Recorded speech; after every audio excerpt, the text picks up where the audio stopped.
And thank you. Good to have you there. So just chime in when you want to speak, and we will assume you will approve stuff unless you speak up negatively like we do with Rick. Do you want to do it that way? Yes, that's will work well.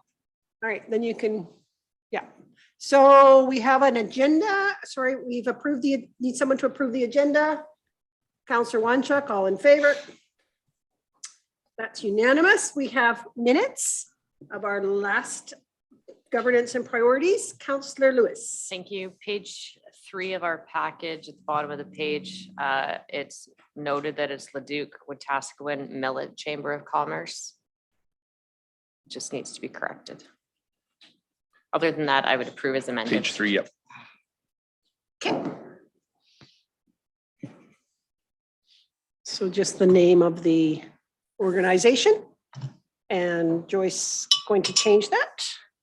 Thank you. All in favor? That's unanimous. All right, moving on. All righty. Alberta Regional Rail. We have a virtual presenter.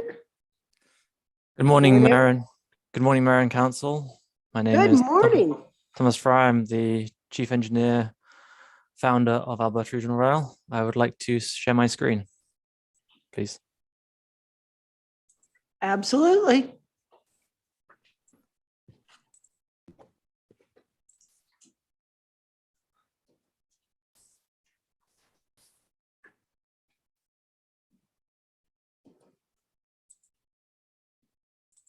Can you see my screen?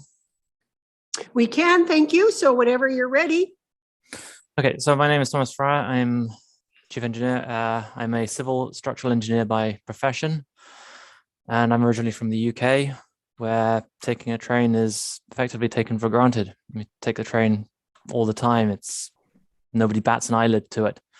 I moved here in 2006, and about 10 years ago, I was working on a project over downtown Calgary, overlooking the Canadian Pacific Main Line through downtown Calgary. And I just noticed how few trains there were riding through.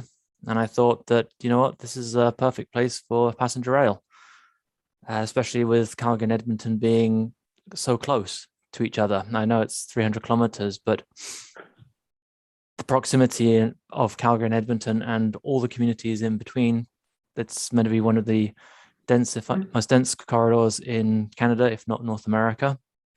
It just looks ideal for passenger rail. So I did some research. A lot of talk about high-speed rail, but high-speed rail doesn't serve all the communities in the corridor. High-speed rail would only serve Calgary and Edmonton. It would do nothing for everybody else. So it's like regional rail, then we can connect all the communities along the corridor. A couple of years ago, I got in touch with a person called Vern Raincock, and he's been a great help in aiding me pushing this forward and getting us to this point where we can start presenting to councils in the corridor. So a quick overview of what we're going to talk about today. Why do people travel? Current trends in the corridor. Why regional rail? What the alternatives to building regional rail are. A bit about Alberta Regional Rail and some examples in North America. So why do we travel? We travel for work, business meetings, leisure, sporting events and game days, and for social reasons, to meet with family and friends. Although a lot of travel has been curtailed through the coronavirus pandemic, post-pandemic, people will still travel. Maybe not as much as before, as a number of people will be able to work from home. However, there will always be meetings and other collaborative exercises to engage in, and there will be game days and other events to participate in. Passenger rail service that is fast, efficient, reliable, and safe allows parents to work in the big city and allows kids to ride their bikes in the streets, bringing the rural communities closer to the big cities. These are the latest numbers from the annual average daily traffic counts in 2019 for the QE2. In the section south of Red Deer, there was a minimum of over 31,000 vehicles per day, which is a 20% increase from 2010 and a 36% increase from 2005. In the section north of Red Deer, there was a minimum of over 27,000 vehicles per day, which is a 25% increase from 2010 and a 43% increase from 2005. In total, almost 52,000 vehicles a day travel through Red Deer. Being majority two-lane highway, When there is a collision, one lane is blocked, leading to severe journey delays. Sometimes the highway is completely closed in one or both directions. In winter, there are increased driving hazards that include ice, snow, and blizzards. When driving the QE2 in winter months, you'll regularly see vehicles in the ditch and central divider. With a total of over 106,000 vehicles a day into Calgary and a total of over 112,000 vehicles a day into Edmonton, when the QE2 gets into Calgary and Edmonton, the number of vehicles becomes so great that traffic is reduced to a crawl. A journey that would take about 30 minutes in free-flowing traffic can take an hour or more. Travel within the Calgary-Edmonton corridor is only going to increase. Current highway capacity has reached its limit in some areas and will soon reach capacity in others. Something will need to be done in the corridor. So why regional rail? High speed is not a prerequisite. There will be multiple stops along the way as the aim is to serve all the towns and cities in the Calgary-Edmonton corridor. The aim is to use the Canadian Pacific right-of-way as this passes through the principal communities, towns and cities in the Calgary-Edmonton corridor. This is the advantage of intensifying the use of this existing transportation corridor. This will make it cheaper to construct as land will not need to be purchased, and a significant amount of the required infrastructure is already in place. The goal of passenger rail is to take cars off the road, leading to lower congestion levels. Also, as passenger rail has the ability to take cars off the road, the need for highway expansions is reduced or delayed many years. People who switch from a car to a train benefit from various reasons. Cost savings, as residents would no longer need a car, will no longer need to pay for car insurance, or they would be driving the car a lot less fuel, less wear and tear. Time savings. The maximum legal speed limit on the QE2 is 110 kilometers an hour. However, a regional train could reach speeds of 180 kilometers an hour, even within built-up urban areas where cars can be limited to 50 kilometers an hour. Higher productivity. What can we legally do in a car? All we can legally do is drive. What can we do in a train? We can read, send emails, eat and drink, and just relax and rest. We can do so much more on a train than we can in a car. That makes it a far more productive form of transportation. The fact that we can relax and recharge also makes passenger rail a far less stressful form of transportation. Additional benefits include new transportation options. No longer would residents be reliant on their cars or on other people that have cars. With fewer cars on the roadways within municipalities would become more inviting to pedestrians and cyclists. Rail has by far the lowest emissions of any of the motorized mass transit options. With the use of hydrogen fuel cells, will be a zero-emission form of transportation. By bringing the rural communities closer to the big cities, rail can promote alternative living employment choices for residents. The young would no longer feel the need to leave in order to work in the big city, and those that are older or that have health conditions can also stay in their communities, as the medical appointment would only be a short train ride away. There are also those that cannot or do not drive. They'll no longer be reliant on others to get them where they need to go, including those who cannot drive because of age or disability. Regional rail would provide access to affordable transit that would cover the entire region, not just for people to get to Calgary or Edmonton, but for a student to get to Olds College, Red Deer Polytechnic University, or Burman University, a patient to go for a medical appointment, or for somebody to meet friends in the next town. Passenger rail enables people to take trips they would not normally take, a family trip to a local tourist attraction, a day trip just to go away for a while. When the weather is cold and nasty, a person will likely decide they don't want to risk white knuckling it on the QE2. Also, when a person may be feeling a little bit bored and just wants to get away for a while, they could just hop on a train. With regional rail, destinations within the corridor will become more accessible. As well as the various attractions in Calgary and Edmonton become more accessible to the residents in the corridor, the various tourist attractions within the corridor become accessible to all the residents in the corridor, whether it be a pop concert at Rogers Arena or local band and a bar in Leduc. As well as year-round attractions, there are also seasonal attractions, Stampede in Calgary, Caders in Edmonton. There are also sporting events, rodeos, and powwows that occur throughout the corridor.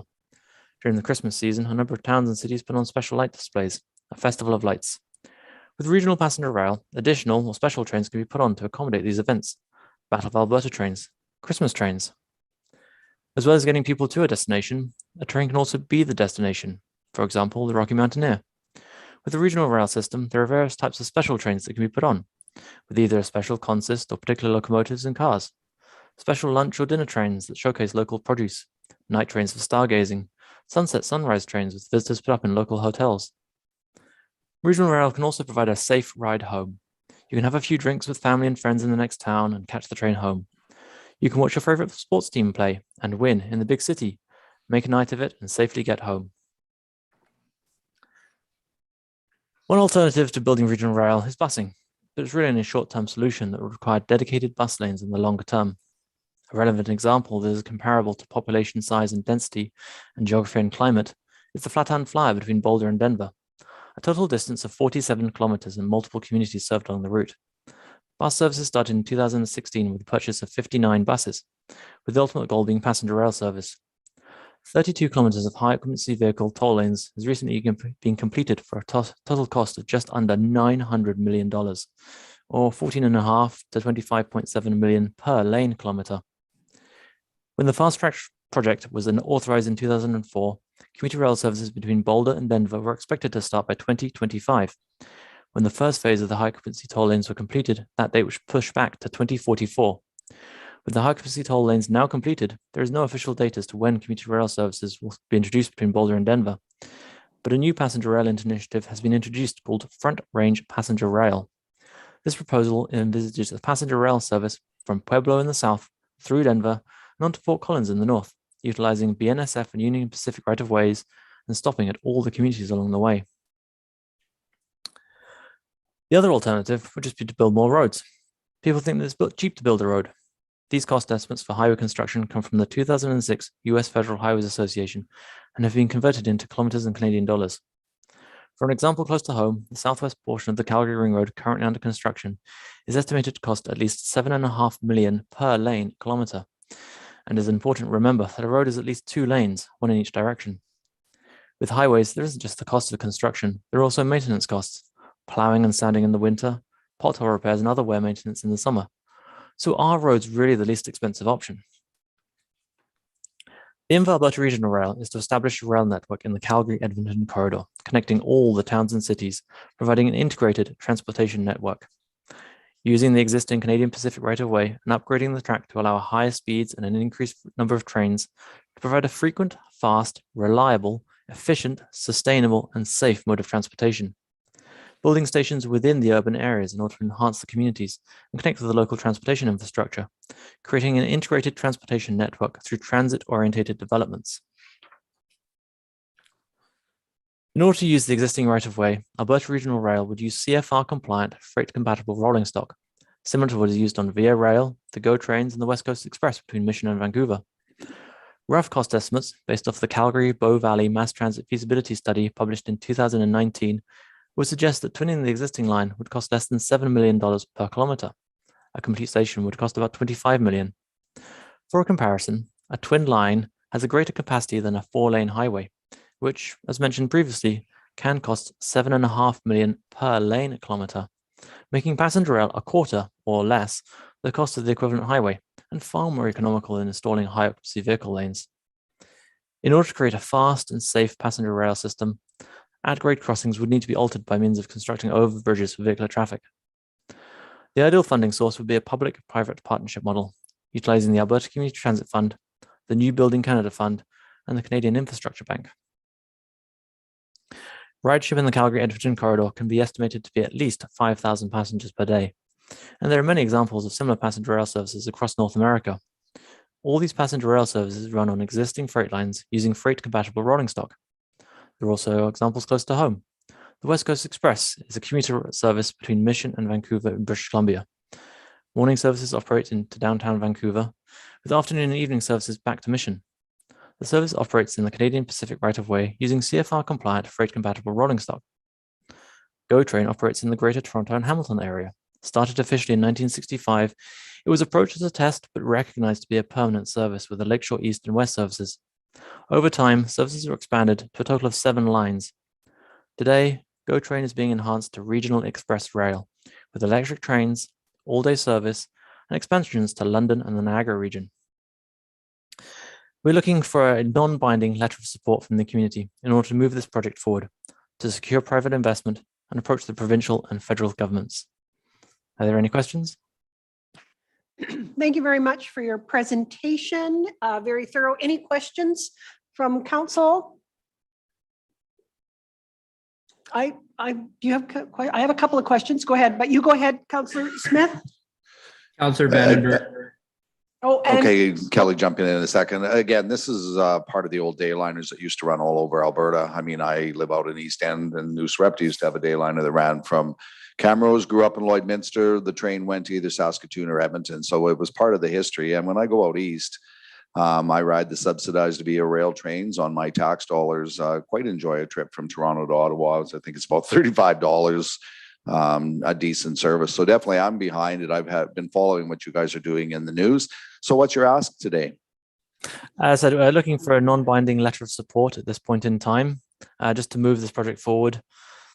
Another aspect we're looking at now, having got a good number of letters of support so far, is to set up some sort of steering committee to get a feasibility study completed, because that's effectively going to be the next stage to prove from a third party, a government authority, that the project actually does make sense. thank you, Councillor Vandenberg. Yes, thank you. Just checking I'm not mute. Just a question and a comment. First, a comment. So it appears that we're, 150 years ago, this was the norm, and here we are again.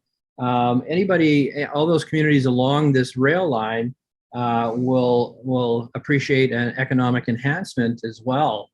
But my question is, do you not foresee that an additional parallel set of tracks would be required right away, because you're really talking about passenger and freight, and I don't think that you can have both to be efficient. Maybe I'm wrong.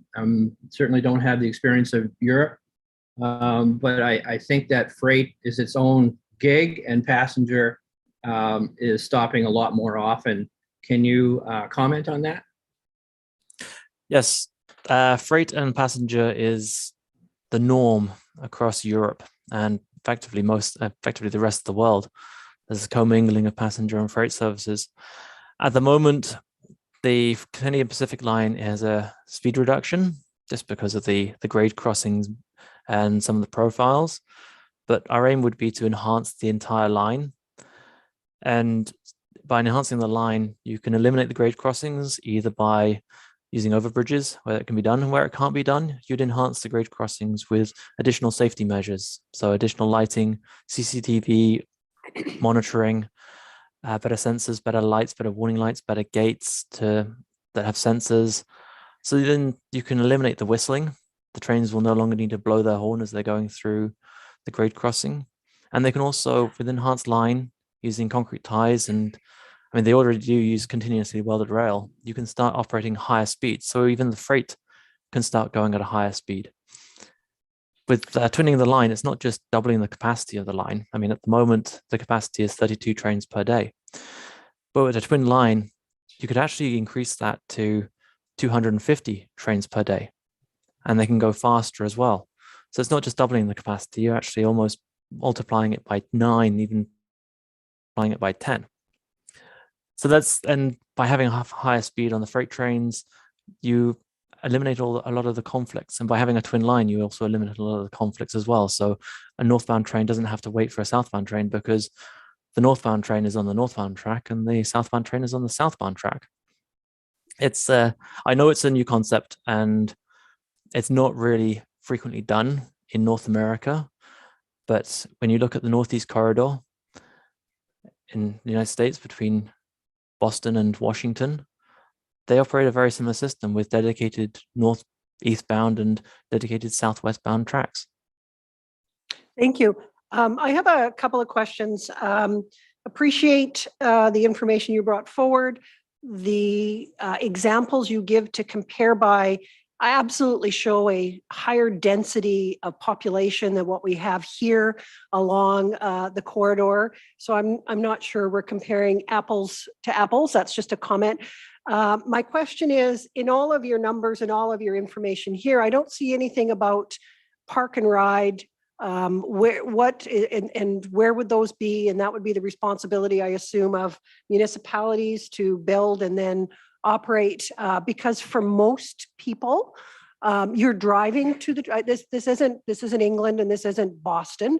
You actually would have to drive to the train station, leave your car or truck there, take your train, come back, pick up your vehicle. So it does it does change, perhaps, it could change how we use the corridor itself. But acknowledgement that both would we need vehicles to get to the train stations. We also would then in places perhaps like Nisku need buses, dedicated buses that would then become the responsibility of the municipality to make sure that they are there to pick people up off the train and move them around. Have those been included in your discussions? Because they are critical points. Thank you. The idea, as mentioned, would be transit-orientated development. And transit covers all manner of items, whether it be walking, cycling, using busing, and even driving a car. So and I acknowledge that the building regional rail is not going to eliminate the car. We will always need cars. Now, whether they are internal combustion engines or whether they are electric is open for the future. Whether they could be hydrogen fuel cell cars, they could be natural gas, compressed LNG and CNG combustion engines. But the cars will still be there. And so that's the point of the transit-orientated development, is to make sure that all the transport possibilities are accessible. So yes, there will be park and ride, but we'll also have condominiums and bicycle racks and walkable pathways. But again, so if I may, sir, Leduc County would not be, as a rural municipality, building condominiums. We would be serving our customers in a different way than you would be if you were the city of Red Deer and the city of Calgary and the city of Edmonton. And I'm not sure that your presentation reflects the rural perspective and the rural municipality perspective in this. Thank you. Yes, as I was actually going to say that the location of the transit-orientated development and the stations would be a negotiation with the council, the local council that would be directly affected. And what the transit-orientated development had in terms of services and amenities would also be part of that negotiation. So we would actually listen to having proper engagement with the local community about what the needs were, what the requirements were, and what they would like to see. Thank you. I have Councillor Smith and then Councillor Balazer. Again, a bit of a rural perspective. I live up in the country. I would ride this train down to Calgary if I needed to on a snowy day. And I see there's a link now being planned from Calgary to Banff, which does give you an option of going through. Long overdue, the train service comes back. Again, I have spent a bit of time in Ontario. I know your examples were Eastern Ontario, but Ontario is a perfect example of people wanting to move differently, affordability of cars, the alleged greening of the planet by some people. So again, I'm a councillor with Leduc County. I'm in favor of looking into the opportunities here that are present for us. I would definitely be interested in sitting on a steering committee as you try to get that group together. But you do have my support as I read through it. Again, and this is reviving something that occurred as many, many years ago. All of us rode the trains and Greyhound buses and trains. They all fell out of favor, and look at us trying to get back to where we were before. So not sure where you're going forward, sure. but keep me in mind. Councillor Smith, did you want to make the motion then and put it on the floor that we provide a non-binding letter of support to this organization? Yes, please. Okay, we have a motion on the floor to provide a letter of support. Councillor Balazer. Yeah, I'm being a rural county out here. There's many crossings between here and Calgary that are unmarked. I just wondered who's going to pay for the cost of all these crossings, because we know that there's a massive expense there. And also I was just wondering, so if you get a tourist that's flying into Calgary, wants to take the train and come down to Edmonton, and they get off here, is there going to be some rental or something that they could actually drive away to go and view Leduc County? So to answer the first question about the grade crossings, in my cost estimates, I have included, I think, a total of 40 bridges that would need to be constructed across, and about 30 grade crossings that would need to be enhanced. On our business case and our submissions to private investors, I have included the total cost of what those are. So they are incorporated in the cost in the pitch to private investors. So it is taken account, and predominantly I'd like to do this privately where we can, but the cost is high. So having support of the provincial government through the Alberta Community Transit Fund and support of the federal government through the New Building Canada Fund to aid in the construction of the infrastructure required would be a bonus. But at this point in time, it's not a case of if we don't get provincial funding, we're not going to do this. No, we'll try and do this privately as much as we can through private investment. In terms of a person flying into Calgary and catching a train to the city of Leduc or to Nisku, that goes along the transit orientated development question. What is at the station would be negotiated through a planning process with the local community and local council. So if the local council wanted to have high-rise condominiums and restaurants and bars at the base and a bus stop, and that's all they wanted, I mean, effectively, that's what they would get, because that's what the community wants. That's what the council is going to accept planning permission for. If the council wants to have a large parking lot and concentrate on park and ride, that can be accommodated as well, and that's what that station will have. It's Okay, thank you. We're Yeah. we're running short of time, sir, and I have Councillor Lewis who'd like to make a comment or a question. Go ahead, Councillor Lewis. Thank you. I have two questions. Do you have a ballpark figure of the total cost for this project? it's about $2.5 billion. That was billion? Yeah, billion. Okay, just checking. I wanted to debit that, but, and how many stops between here and Calgary would you be looking at?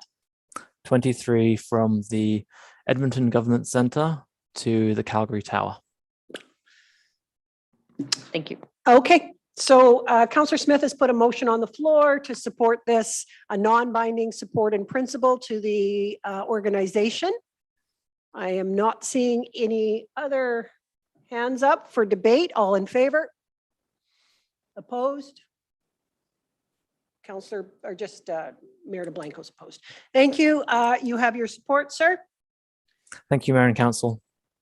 And we're on to our next presentation. And sorry, we're running a little bit late on accessible waters.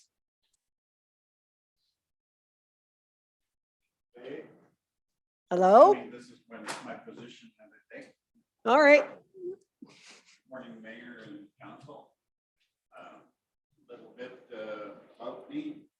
My name is Alan Pollock. Most people know me as Butch Pollock, either Revenue Canada or RCMP only know me as Alan. But you can sit if you want, or you can stand if you're more comfortable. Well, Okay. things might start waving around. Absolutely. whatever. Anyway, so just a little bit about me. We live in the Devon Spruce Grove area on an acreage, took over the family farm some years back, and to run a business in the Devon area for years, and run a garden center and nursery and such, and had the Devon Garden Shop in the corner of 1960, which is now 1960 Lumber Yard. Anyways, over the years, since I was 18 years old, I've owned a riverboat, jet boat, and have played in the Devon River and all the lakes in and around Alberta and such like that.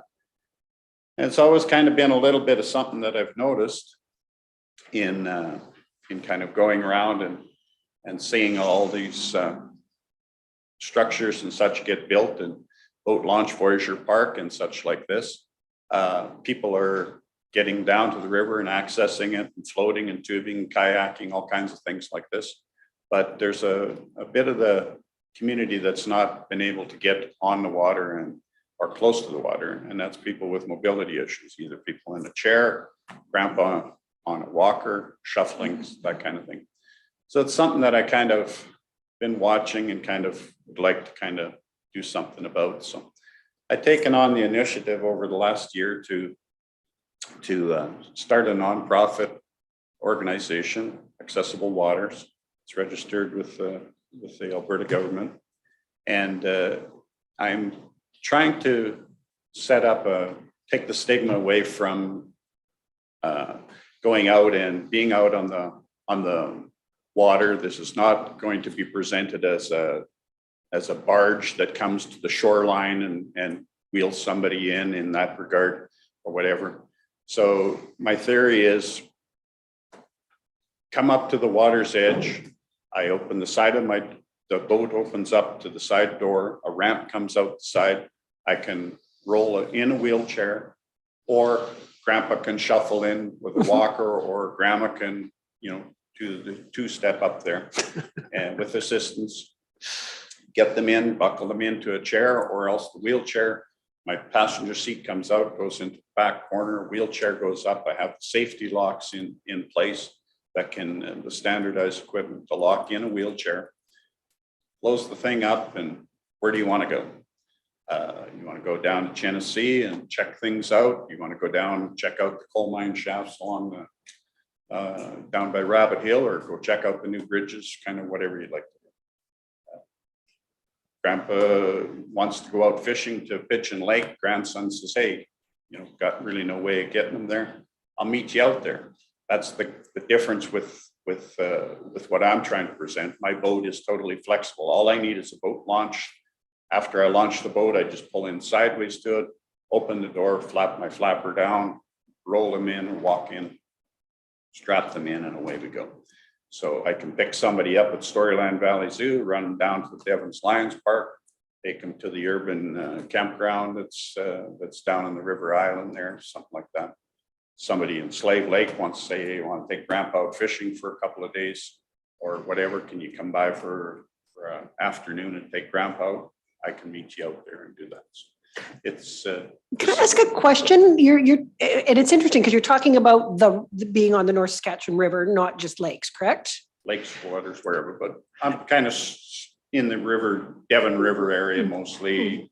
Right. It's kind of my main. And my only wonder, because I've been down to Voyageur Park many times watching people try to load their boats there. So that's not where you would pick up or drop people off. That's probably where I would also. I'm working in the process. Wow. With, You're a better boat pilot than most of the people I've watched then, because Well, it's a little bit entertaining to watch that. So you're actually able to load there, are you? yes, I am. And the ramp, that particular ramp is a little steep, and I'm actually in Okay. the process of talking with Alliance Campground, and they're Good. actually building a bit of an area, not for so much for to load into our type boats, but to load into kayaks and canoes. Okay. They're kind Great. of excited about part of what we're also doing is we're advocating to make waters accessible. So Yes. my Yes. friends at Leduc County are also looking to build some different boat launches and such. So when they're doing that, I'd like them to kind of keep this in mind and make Absolutely. it a little bit accessible so that Okay. somebody can also get close to that.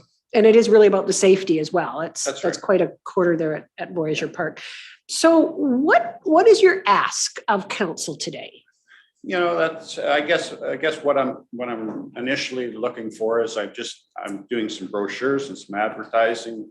I'm doing some marketing. My girls are the technos, right? I'm the captain. So they got me on Twitter and all kinds of things doing out. I'd just like to be able to say that I have a partner with Leduc County, with Parkland County, with Yep. anybody along the riverway. Also using Pigeon Lake and some of these things in my brochures, Wizard Lake.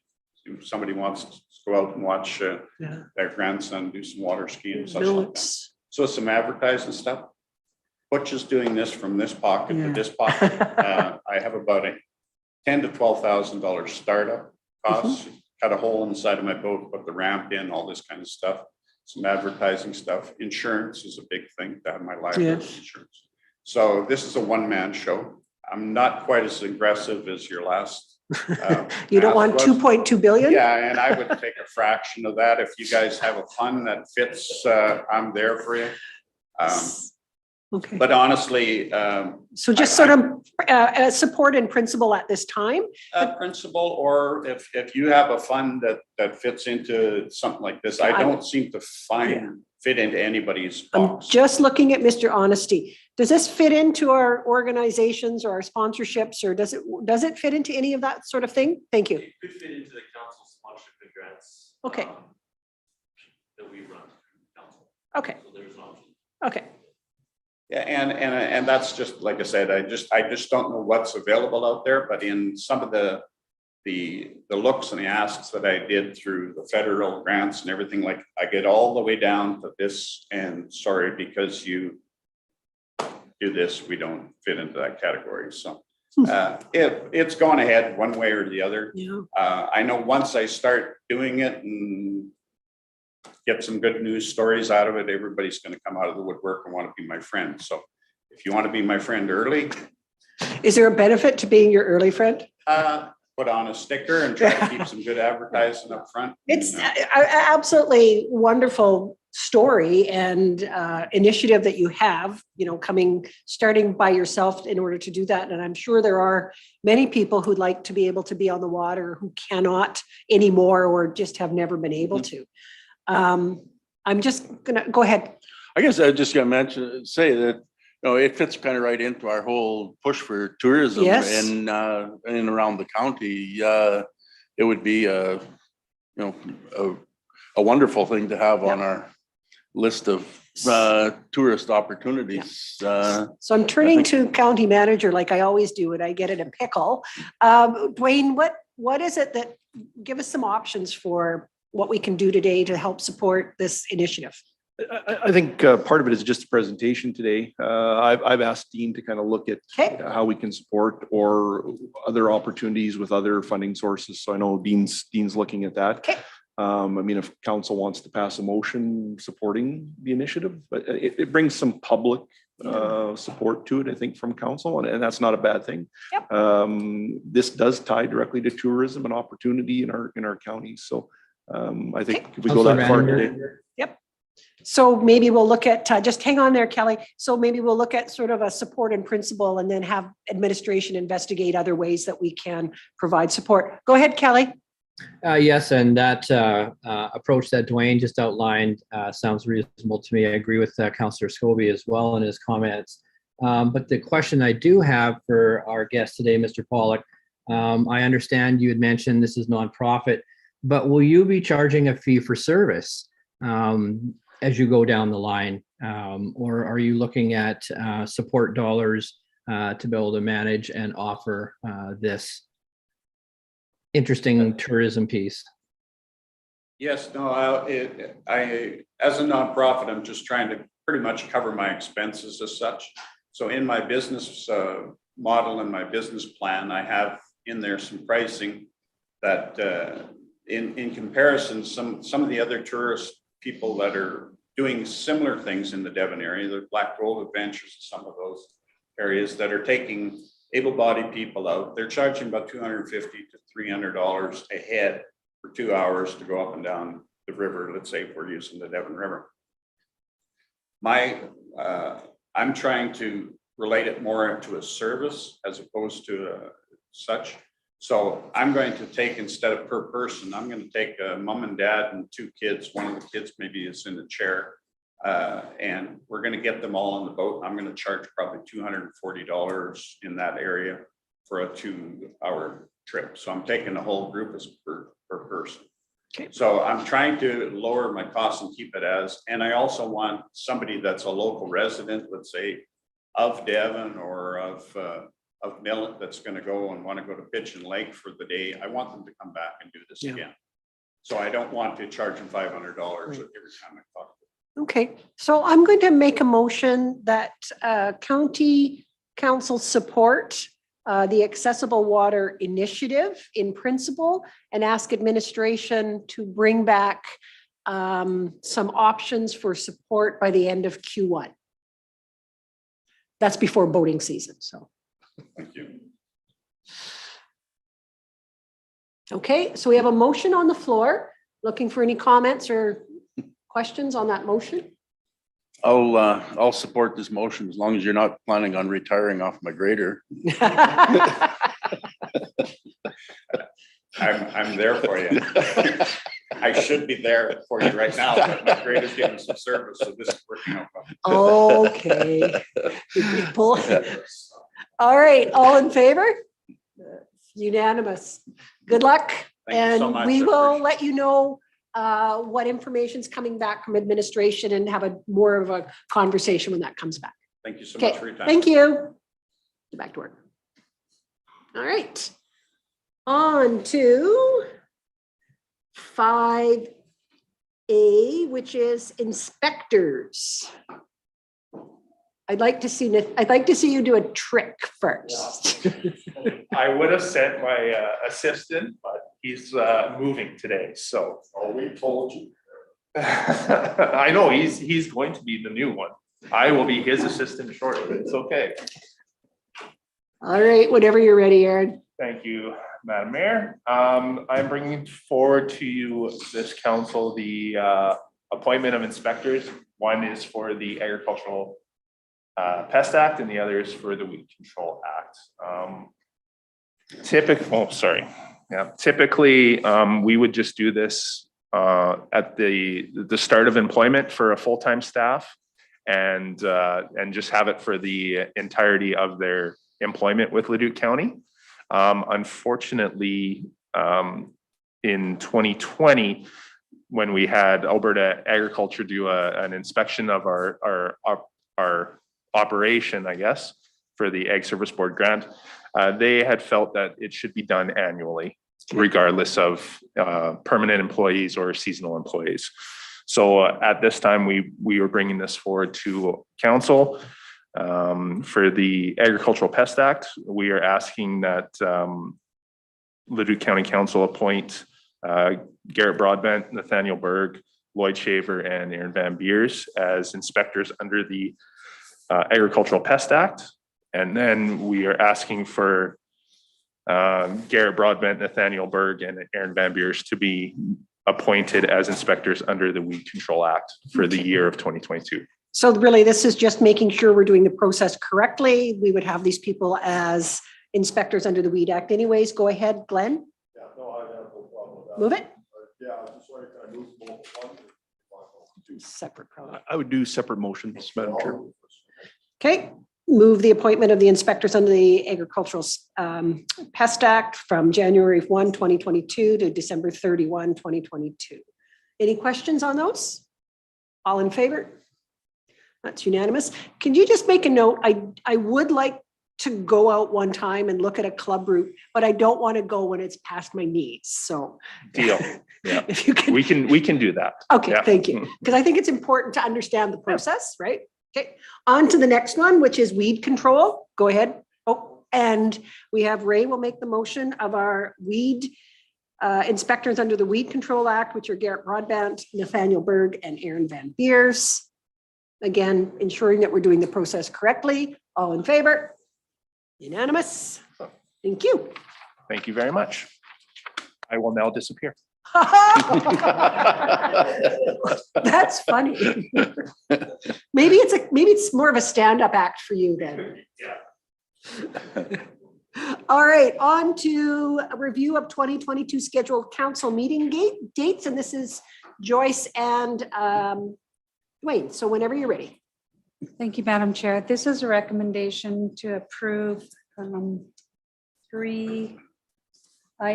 four items for 2022 meeting dates. The first one is for adjusting meeting dates, and I've highlighted them in the report. I'm not sure if you want me to go through them or you've seen them. No, they're here. Unless anybody has any questions. And seeing governance none. priorities. Go ahead.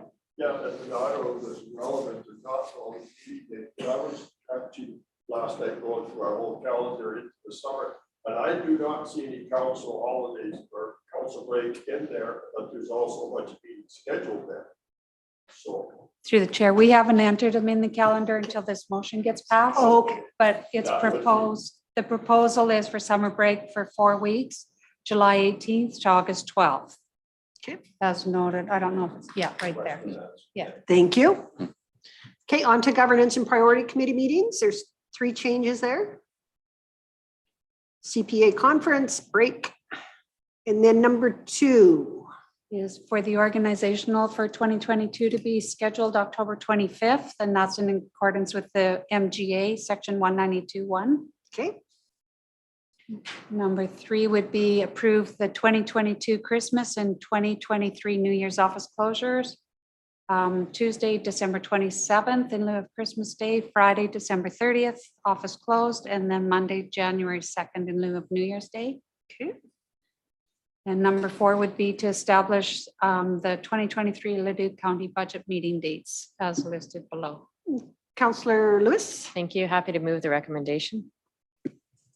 All right, motion on the floor to move the adjustments to our calendar. I'm seeing no hands up. All in favor? That's unanimous. Thank you. On to economic development, and we've made up a little bit of time. Come on, Grant Mark and Brianna.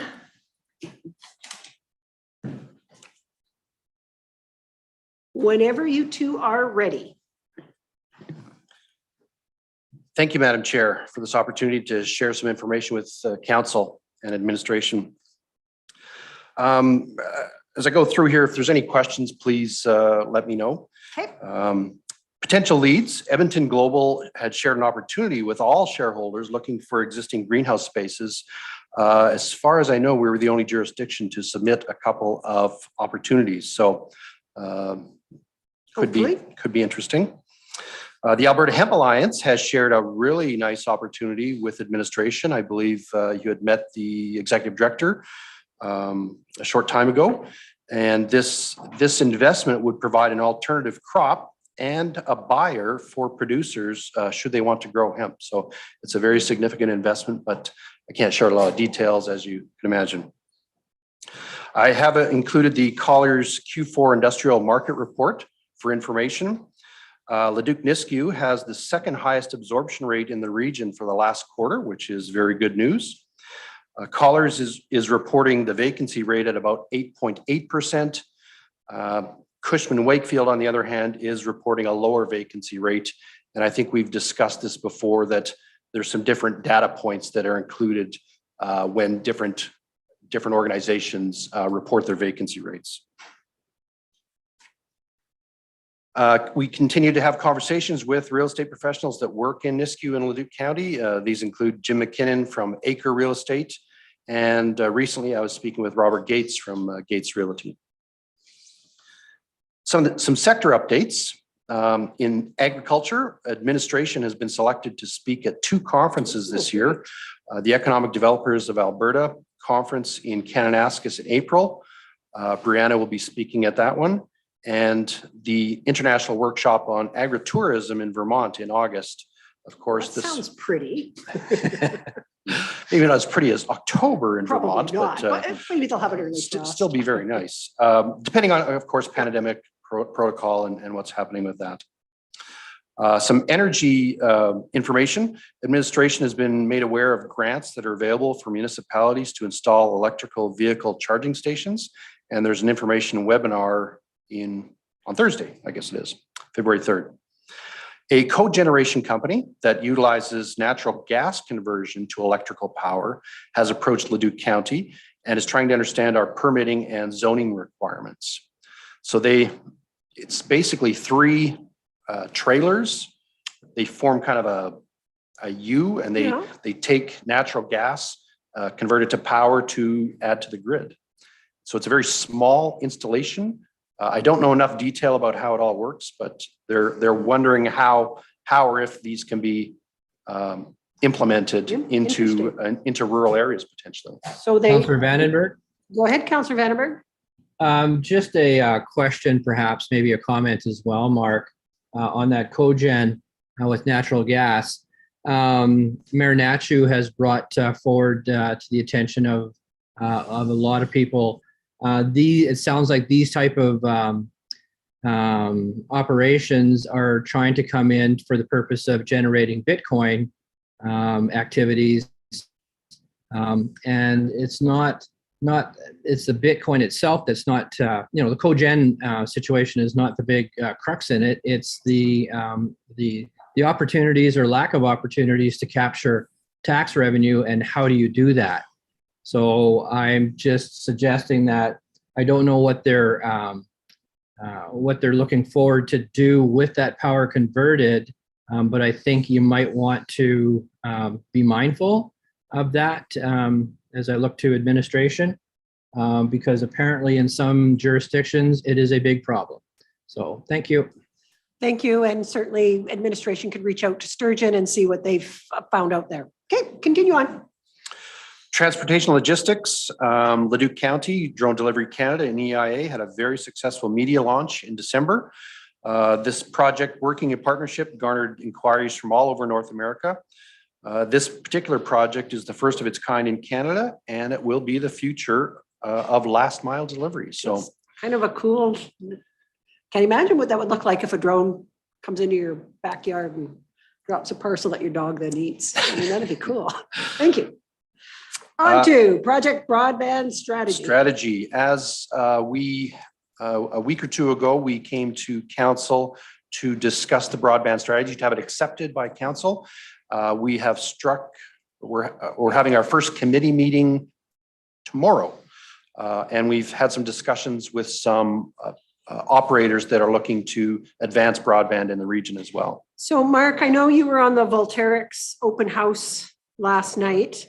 There was a promise somewhat, or a perhaps promise around using the solar installation, I don't call them farms, of solar installation to be a hub for broadband. Have you guys been in contact with them about that, or was that a surprise to you as well? That was a surprise to me. So it'll be interesting to see what, I was waiting for the pony. I'm familiar with the company that they mentioned.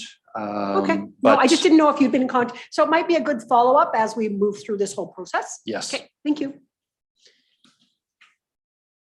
The Nisku Recreation Center redevelopment.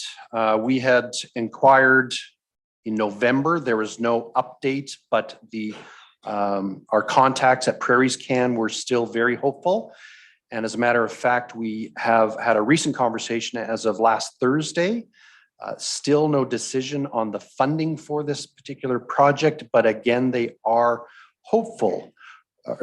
very confident that that we shall be receiving the funding. Now, we brought up the fact that this project is time limited. We're talking end of March 2023, and there's a very finite time frame, and our administration is very concerned about getting the data and information that we need to have a successful pilot project. So we're working through some potential ways in which we can speed up the data collection and the how we run this particular program. So that's also very positive moving forward. And of course, we'll let council know as soon as it does get confirmed. Okay, thank you. That's confidence. I like that, not hope. Yes. The marketing videos have essentially been finished. Administration is reviewing them, and we're just looking for some final edits before we share them. Depending on whether we have an economic development summit, which we're talking about the end of March, that is where we're thinking we might launch those videos. Well, and as we move forward to not even the lessening of restrictions, I mean, the QR codes can be checked, the antigen things can be checked. I mean, I think we have a level of confidence we could go ahead with planning that. I mean, we just all came from an Ag Service Board conference, right? I mean, so, and there was a big, what did you call that? The home renovation home show, right? I mean, so certainly there's a desire to be out, and despite having some limitations, we could probably do those checks. So would hope that we can look forward to planning that. I think it was a great regional piece, the first one. Thank you. Yeah. As reported in the last update, Edmonton Global is working on a signature event that was originally going to be held in 1st of April. They had moved it out to May, and as of last week, they've moved it out to September. Brianna is leading one of the 5 industry showcases. She's working with the other agriculture stakeholders to highlight what is new and innovative in the space. Brent Lakeman, their hydrogen lead for Edmonton Global, has shared the potential opportunity on a news story with CTV explaining the multi-billion-dollar opportunity in hydrogen development. Edmonton Global is also working with CTV on some short videos to highlight the work that they're doing in the region to promote investment attraction. I haven't seen those videos out just yet. They're supposed to be coming out here Q1. Edmonton Global, of course, has travel plans for investment attraction, 2 conferences, but as we know, depending on the pandemic and travel restrictions, the group has to be very flexible on which events they attend. Last week, council may be aware that Edmonton Global announced a large investment into the region, HCL Technologies, a global tech company with, what do they say, they have 192,000 employees worldwide, Wow. is building an innovation tech hub in the Edmonton region, which will create 50 working positions at their office. I believe the office is on Gateway Boulevard, going north up to Edmonton. And then, of course, they'll have a lot of remote workers as well. Mark, has Edmonton Global landed and located a large company anywhere but Edmonton? Landed. As in, we know that the hydrogen went to the city of Edmonton. This is the city of Edmonton. I'm seeing a trend that I'm not liking, unless there's pieces I'm missing. Yeah, off the top of my head, I can't say other That's fair. jurisdictions. Yeah, that's fair. Yeah, it's, I will be watching. Perhaps I'll have a conversation with Malcolm. Councillor Brandenburg. Go ahead, Councillor Vandenberg. Further to your question, and every so often there's the newsletters that are sent out from Edmonton Global, highlighting those investments in and around our region. And if you go back and take a look at a few, there are some of these opportunities landing outside of Edmonton, albeit it's noticeable that they're landing in Edmonton as well. Thank you. We do have our monthly EDO meeting with Edmonton Global next week, so we should get some updates. They did not have one in January, so we should get some good updates. So that would be great. And if you could ask that question, I mean, it is inquiring minds want to know. You can say it was a council question. Thank you.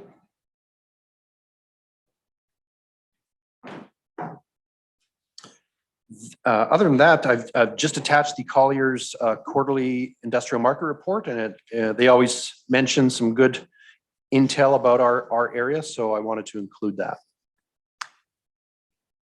I have a question that's not here. I had a chance to meet with the mayor of Warburg a little while ago just to touch base, and I was telling him about our West End study that we did. Is that public somewhere? It is. I'm seeing a yes. So if I provided him a copy of that, I wouldn't be giving away any trade secrets, because it was about understanding what the county's already learned, or maybe administration could pass on to the town of, or the village of Warburg, that, because they wanted to know what we learned from that, because Dwayne seemed to be surprised about the types of things that we had learned through there, so that they're not chasing after a different ghost, so to speak. And I think that the work's been done. We can share it with our neighbor. It will help them as well as they look at doing something around development. Thank you. Certainly, I'll send that to their CAO. Yep. Christine, Chris, and she can share with the mayor and council there. Thank you. Any other And- questions on anything on the economic development? Do we know what new industrial customers are looking for? I was reading over the Colliers here, or whatever it is, this piece that shows what's down. Is there a shift in the type of build, or the type of facility, or the type of services that this, we're sort of going into this tech piece and a bunch of other things. Do we know what people are going to want in 5 years? Has somebody looked at that, so that we try to be shovel ready, but are we building ready? Great question. In discussions that I've had with some of the developers in North Nisku, the Yorks, the Camerons, they're obviously very aggressive and have been very successful in what they're doing. So they're certainly looking at that warehousing, distribution, transportation, logistics, and of course been very successful with agri-food manufacturing as well. In North Nisku, they're getting their amenities. Broadband is not an issue because it's being built out there. But as we move forward with the Nisku Spine Road and the development that goes further south toward this area, I think we need to be mindful of the types of businesses and the types of buildings that people are looking for. And would that be something that you would sit down then with those big developers and say, you know, what are you looking for? Or do they come to you? Because it's about, for us, I mean, one of our advantages is that we're usually ready, right? We have available land. Generally, it's been zoned appropriately. And if it's not been zoned, we can get right on that and rezone it and move forward. But the other piece is, you know, making sure that they're building right. But maybe that's an administration piece. If you need any council support on that, let us know. Certainly. After Thinking out last loud, week's which is important. meeting, I was speaking with one of the developers, and he again reiterated that this jurisdiction is more willing to work with developers and quicker than any other jurisdiction that he currently works with. Because part of the conversation with the train guy earlier this morning is that maybe less people are going to be traveling anyways. I mean, we are perhaps having more people that are going to be working from a different location, right? And so that also impacts the size of office and a whole bunch of other things. But as long as we are willing to go to the table, and when you need something from council that you're able to access us quickly, we just need to keep doing that. Okay, Kelly? Just a comment, knowing like a few small businesses that are looking to make moves, it's hard when they're not at that threshold to purchase or to rent and to make that next step into something bigger.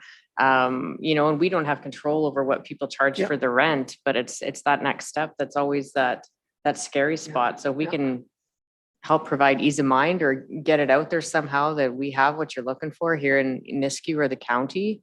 That communication out there is huge, and that we're willing to work with you to make it so that you can come here. And the marketing videos, the community profile printed material will hopefully go a long way to help promoting that and getting that message out that we are ready. Okay, that's good news story. And you know, we've been invited to speak at conferences. That goes to show we're being noticed. Right, we're at the table with Edmonton Global. I think we're holding their feet to the fire. Thank you for all of your hard work. And I think also your accessibility. I know that anytime I've had a question, I've had it answered really quickly, so it's really appreciated. Someone will move this for information. Councillor Blaser, all in favor? Unanimous. Thank you. Thank you, Madam Chair. And in person for the first time in weeks.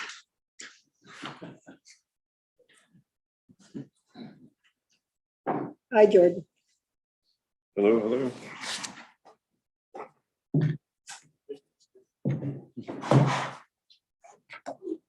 Long-range planning initiatives, quarterly update. Whenever you're ready, my friend. Thank you, Madam Chair.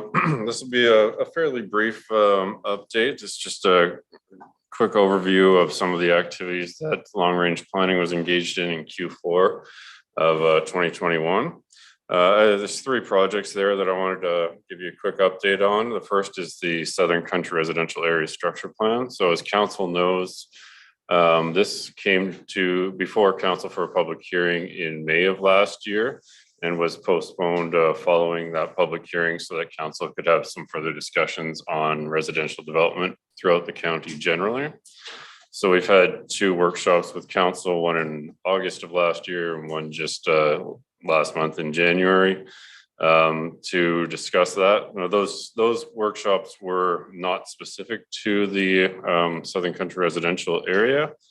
However, they do have implications for it. So we've had some discussions with the consultant and our partner in EV Homes about what the outcomes of those workshops were. And we're looking to potentially have a workshop with council specifically on Southern Country residential area prior to moving forward with further work on that project. And so we'll be looking to do that in the coming months. Any questions on that one? Questions on, and we know how we are philosophically trying to deal with that one. So it's going to take us a bit of time. Yeah. Okay. And this one, I updated on this one last quarterly report as well. This, the only update there is to say that the reports for the MDP monitoring and implementation will be coming forward in May of this year. The Central Nisku Area Local Area Redevelopment Plan, or CNLARP project, we had fairly significant engagement activities for that project through Q4. That included one internal workshop with county staff, an engagement with the Governance and Priorities Committee in November, a virtual online public workshop that was well attended in late November last year, and as well as a public survey that went out. So we have gathered quite a bit of feedback on that. Just some of the general themes that are sort of starting to come out of that engagement are that we need to sort of protect our competitive advantages in land uses and fiscal structure within the Nisku area. Improve some aesthetic improvements, mindful of goods movement and pedestrian linkages, protection of natural areas, specifically the Black Mud Creek, and looking at buffering to the residential areas to the east. So those are some of the general themes that are coming out of that engagement, but there will be a full engagement report that'll come back to council. The consulting team is working through that material to refine the 3 development scenarios that had been presented to council in November, coming back with a draft final development scenario.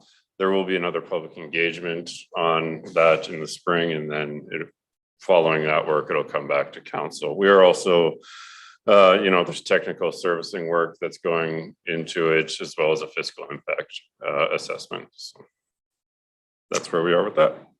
Okay. Any questions on any of those 3 projects? The only one we have a consultant on is the Nisku. There's a consultant for the Southern Country Okay. Residential Oh, that's ASP right. as well, and that's a joint project on behalf of both Leduc County and AV Exterior Homes, Right. and V3 is Okay. leading that project Okay. for us on that, and we have an consultant that's hired just by the county on the Nisku project, which is IBI Group. All right. Well, continuing to move ahead on those, and that's again good news. The quicker we can get that central part of Nisku rebranded, for lack of a better term, the easier it will be for people to come in with developments. And that's again getting ahead of the curve and knowing that that's going to come back. Sure. Any other questions for Jordan? He's here in person. I'm seeing none. Somebody want to move for information? Larry, all in favor? It's unanimous. Yeah, I got away easy. All right, I think we're on recess until our in-camera session. Boys. I'm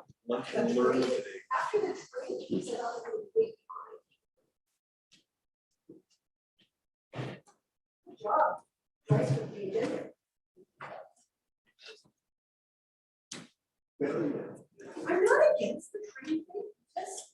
In camera. Well, we have Councillor Vandenberg, are you there? Yes, I am. Okay, all in favor to go in camera? That's carried. And we will turn it over to Lori and Jordan to give us our regional initiatives activities update. When you're ready.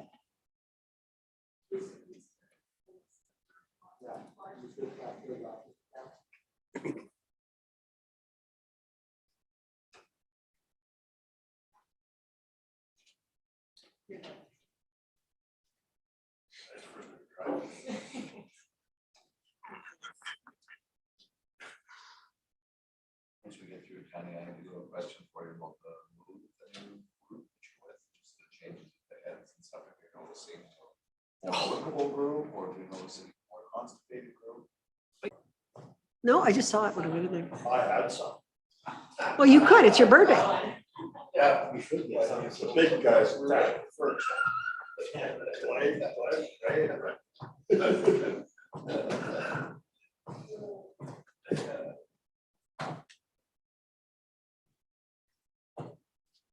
All right, so we've come out of camera. Thank you to Councillor Balazar for his motion to come out of camera. We have no business coming out of our in-camera meeting. So with that, I will adjourn us at 2:14. Thank you.